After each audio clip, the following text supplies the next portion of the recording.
Subscribe to our YouTube channel and press the bell icon to get the latest updates. ये राजनगर है, खंडहरों का शहर राजनगर। भारत नेपाल सीमा से सटे राजनगर को बसाने की योजना 1890 के आसपास बनी। कहने को ये आज दरभंगा प्रमंडल और मधुबनी जिले का एक मुख्यालय मात्र है, लेकिन इसकी पहचान अपने आप में अलग है। इसके बसने और ढहने की कहानी भी टाइटैनिक से कम नहीं है। जिस शहर को इस दावे के साथ खड़ा किया गया था कि इससे मजबूत इमारत और कहीं नहीं है, वो शहर संपूर्णता के महज 5 साल बाद खंडहरों में तब्दील हो गया। ब्रिटिश वास्तुकार डॉक्टर एम ए कॉर्नी ने संभवतः एशिया में सबसे पहले सीमेंट का प्रयोग राजनगर में ही किया था। कहा जाता है कि 1894 में बने राजनगर सचिवालय के लिए ब्रिटिश वास्तुकार डॉक्टर एम ए कॉर्नी ने खास तौर पर सीमेंट तकनीक को इजाद किया था। दरभंगा राज्य के कर्जदार कॉर्नी ने कर्ज चुकाने के बदले एक ऐसी चीज देने का वादा किया था जो तब तक किसी भी भवन में प्रयोग नहीं हुई थी। उसका दावा था कि ये दुनिया का सबसे मजबूत खंभा है और इस पर टिका महल कभी ध्वस्त नहीं होगा। यह दावा ठीक वैसा ही था जैसे टाइटैनिक को बनाने वाले ने उसे कभी न डूबने वाला जहाज कहा था। वो अपने पहले ही सफर में डूब गया और बचा रहा तो केवल उसका मलबा और इतिहास।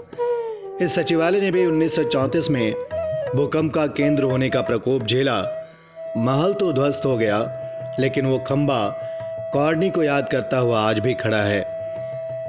कहा जाता है इस खंबे के बीच हाथ से चलने वाली लिफ्ट थी, जिसकी कड़ी और रस्सी दिखाकर कुछ लोगों ने इसे फांसी घर का नाम दे दिया, क्योंकि उनकी सोच लिफ्ट तक पहुंची ही नहीं थी। राजनगर का निर्माण महाराजा महेश्वर सिंह के छोटे बेटे रामेश्वर सिंह के लिए किया गया था। तिरहुत सरकार के महाराजा लक्ष्मेश्वर सिंह ने अपने छोटे भाई रामेश्वर सिंह के लिए महलों और मंदिरों से सजे इस शहर को बसाने का फैसला किया था। उसी वक्त इस पूरी परियोजना पर 11 लाख खर्च किए गए थे। शहर बसाने का काम सौंपा गया था ब्रिटिश वास्तुकार डॉक्टर एम ए कॉर्नी को। कहा जाता है कॉर्नी तिरहुत के कर्जदार थे और कर्ज चुकाने के बदले उन्होंने अपने हुनर को यहाँ ऐसा उकारा कि वो वास्तुविदों के आदर्श बन गए। राजनगर राजमहल ही नहीं, सचिवालय भी तिरहुत सरकार के किसी दूसरी इमारत से बड़ा है। साथ ही अद्भुत वास्तुशिल्प का नमूना भी है। इसके साथ ही यहाँ 11 महत्वपूर्ण मंदिरों का जाल भी बिछा हुआ है। तंत्र साधना में काली का अंतिम रूप विश्व में केवल यहीं देखा जा सकता है। कहा जाता है कि महान तांत्रिक महाराजा रामेश्वर सिंह ने अपनी तंत्र साधना की पूर्णाहुति के बाद काली के इस अंतिम रूप को यहाँ स्थापित किया था। अमावस की रात मार्बल जैसी चमक के साथ माँ के इस मंदिर को ताजमहल से भी ज्यादा हसीन बना देती है। काम इतना बड़ा था कि कहने को लक्ष्मेश्वर सिंह की मौत के बाद रामेश्वर सिंह राजनगर से दरभंगा चले गए, लेकिन दस्तावेज बताते हैं कि राजनगर को बसाने की प्रक्रिया 1926 तक चलती रही। निर्माण की प्रक्रिया खत्म होते ही 1934 के भूकंप ने इस पूरे शहर को तहस नहस कर दिया। भूकंप ने इस शहर को गुलजार होने से पहले ही खंडहर में बदल दिया।